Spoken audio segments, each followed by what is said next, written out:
You know, I've been doing a lot of thinking about the ex-vegan thing lately. I've been looking at a lot of videos from ex-vegans, and I've been preparing responses to some of them.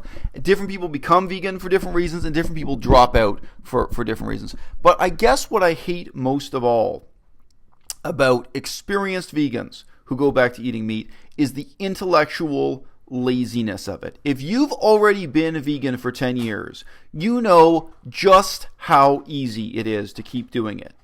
You know, people who've never tried being vegan, they ask me for advice. They say, how hard is it?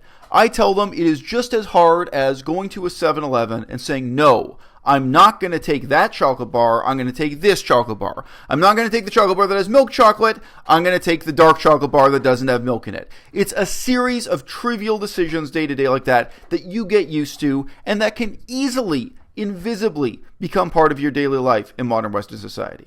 You know, you can come up with scenarios. What if my airplane crashes on a desert island? Guess what? If you're watching this video right now, you are not marooned on a desert island.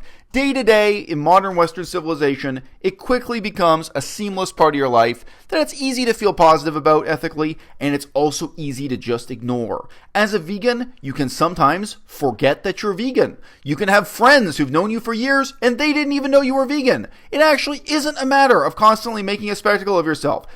Unlike, say, living the way Blaire White does in many other ways. I'm sure that her status as an advocate for being a transsexual is a serious commitment that's involved serious sacrifices and serious suffering on her part. The amount of physical agony she has gone through so that she can resemble a woman in terms of surgery, recovering from surgery, in terms of public stigma, in terms of fear of just random people beating her up on the street. Because I know it's hard. Even in Toronto, it's hard. Level of random hatred, random violence that transsexuals are targeted for, it's unbelievable. But the danger and difficulty and physical pain that she is committed to in order to be a trans woman is exponentially higher than the difficulty of being a vegan. So why is it now? Why is it now that after 10 years of experience with the day-to-day minutia of being vegan, of not picking this chocolate bar, picking that chocolate bar, not having your breakfast cereal with cow milk, having your breakfast cereal with soy milk, with checking to see whether or not bagels happen to have honey or eggs on their list of ingredients, and then choosing these bagels rather than those bagels. It's really not that big a deal, folks. Why is it now, after 10 years, that she has given up being vegan? It's because of a feeling. It's because of a feeling. It's because of feeling tired. And on another level, it's the profound intellectual laziness of middle age. It's not wanting to think about it. Okay, I know a lot of middle-aged people. I'm a middle-aged person myself. Let me tell you the difference between being a teenager and being a middle-aged person. Middle-aged people, their number one pleasure in life is not thinking. Not thinking about their problems, not thinking about the future, not thinking about right or wrong. Most people go through a transitional phase in their youth as teenagers where they're sincerely engaged with and questioning the meaning of life and the world around them. And then at some point, they just pass a dotted line in the road called compromise. They make their peace with the establishment, they sign up for their 9-to-5 job, and they decide that none of those questions matter anymore. They want to live the humdrum, regular life of a dull conformist. And that's why Blaire White is a conservative. Because on a profound level, that's what she is, and that's who she is. Vitamin B12 deficiency, it doesn't take a whole lot of thought to figure out. Meat and dairy don't really contain or provide B12. If you look into it a little bit, basically B12 is found in filth. It's found in dirt, it's found in poo, it's found in filth that teems on the surface of red meat. And yes, B12 is actually given as a supplement in feed to cattle to try to increase the B12 content in dairy milk and dairy milk products. It really doesn't take a whole lot of effort or a whole lot of thought or soul searching or Google searching to figure out why it is that most national recommendations, including the United States recommendations, including the recommendations of Venezuela and Israel, almost every country where the government has done research, the recommendations are that everyone should take a B12 supplement. Not just vegans, not just vegetarians, not just meat eaters. Absolutely everyone should be taking a B12 supplement. Guess what? When they did the research on B9 and other B vitamins, they started adding supplements to things like processed foods, pasta, etc., because deficiencies in those were very widespread also. Okay? It is new science, but in terms of how it interfaces with your life, it's really not that complex. Vitamin D deficiency. She's feeling tired, and she says, oh, but I'm out in the sun all the time. Are ya, honey? Are ya? Guess what's in between you and the sunshine? About a metric foot of makeup. If you can't figure out why it is that you're out in the sun all the time, but when you take off your makeup, you're pale and you're vitamin D deficient, I don't know what to tell you. Look in the mirror. I'm looking at your face on YouTube. It's really obvious to me why it is that you're out in the sun, and yet the sun's rays are mysteriously failing to provide you with vitamin D. Country by country, look at government recommendations on vitamin D supplements. They vary.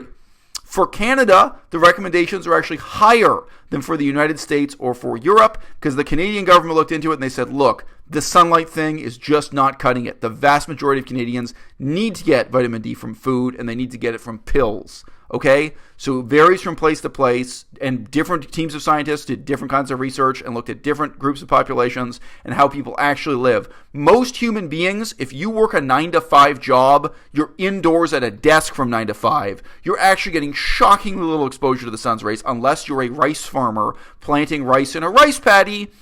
During the workday, you get shocking little exposure to the sun's rays, even if you think you do. Even if for those 30 seconds when you lock your car door and walk from your car to your office, the fact is almost nobody in a country like Canada is getting enough sunlight to provide them with vitamin D. So take the goddamn pill, all right?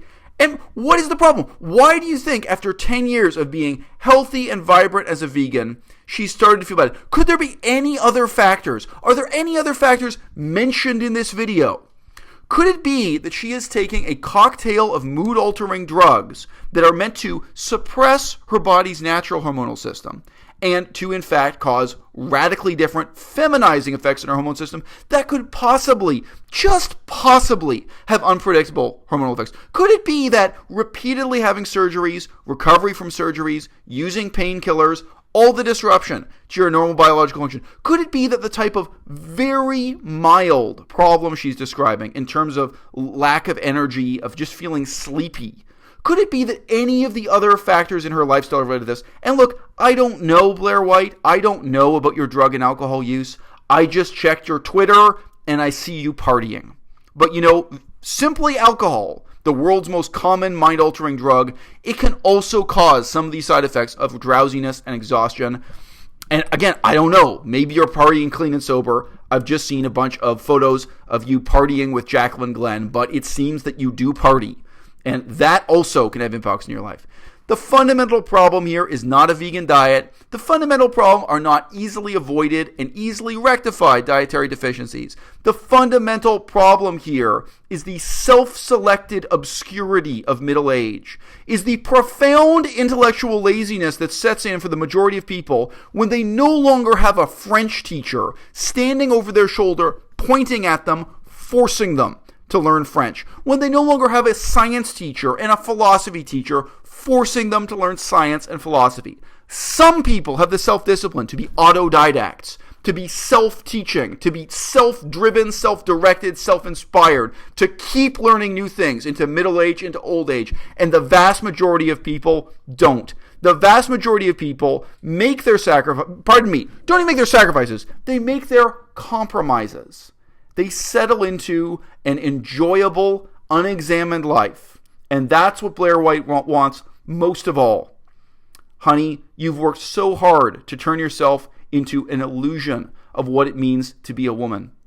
I wish you'd take the time to examine the question of what it means to be a good woman, what it means to be a good person, what it means to be a good man. It's really easy to lose sight of that, to lose sight of questions of good and evil, right and wrong. I left a comment below your video pointing out to you that, you know what, there's a difference between manslaughter and murder.